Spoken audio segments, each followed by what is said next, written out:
Բարև ձեզ իմ շատ սիրելի ժողովուրդ։ Ես նորից Երուսաղեմում եմ,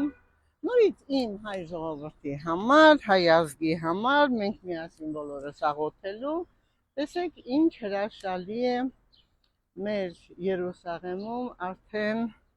աճել է փիփերթը, աճել է լրիվ տերևները, բուսականությունը, երգում են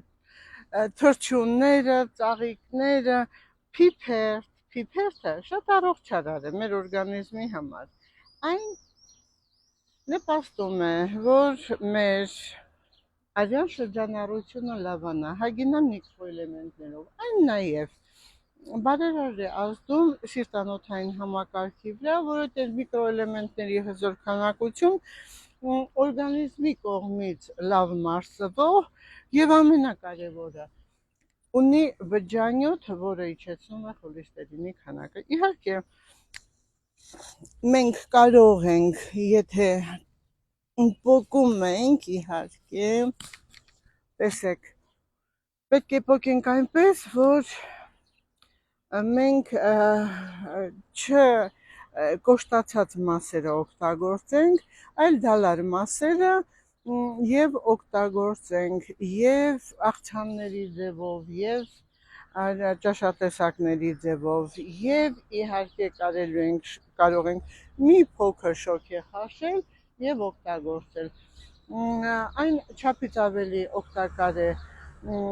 ոչ միայն ամբողջ օրգանիզմի համար, այլ խոլեստերինը իջեցնելուց բացի լյարդի ֆունկցիան է կարգավորում, իսկ մենք գիտենք, լյարդը այն օրգանն է, որը եթե նորմալ չաշխատի, ապա մեր օրգանիզմում եւ խոլեստերինը կշատանա, եւ թույները կավելանան, եւ ոչ վիտամին կներծծվի, որովհետեւ նա չի կարող կատարի իր հատկանիշը, այսինքն նա քամող, զտող հատկանիշ է մեր օրգանիզմի համար։ Այնպես որ իմ շատ սիրելի ժողովուրդ, տեսեք ինչքան լավն է այստեղ երկիրը, տեսեք ինչքան լավ է աուրան։ Ես առանց Երուսաղեմի եւ առանց իմ հայ ժողովրդի չեմ կարողանում։ Հատկապես գալիս եմ այստեղ, ինչու՞, որովհետեւ մեր հայ ժողովրդին պետք է աղոթք, մեր հայ ժողովրդին պետք է որ Աստված միշտ մեզ հետ լինի եւ այսօր երեկոյան Հարության տաճարից ժամը 22-ին սպասեք, որ մենք միասին բոլորս աղոթելու ենք, որովհետև եթե Աստված մեր հետ է, չկա ոչ մի ուժ, որ մեր հայ ժողովրդին տապալի, իսկ մենք պետք է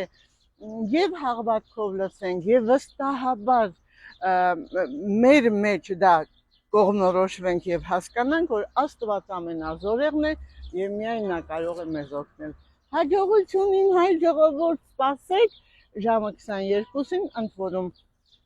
խնդրում եմ անպայման տարածել, թող աշխարհի բոլոր հայերը մեզ միանան, ինչքան շատ մարդ աղոթի Աստված, այնքան մեր ձայնը կհասնի վերև եւ Աստված մեզ անպայման կօգնի, որովհետեւ կտեսնի մենք հավատ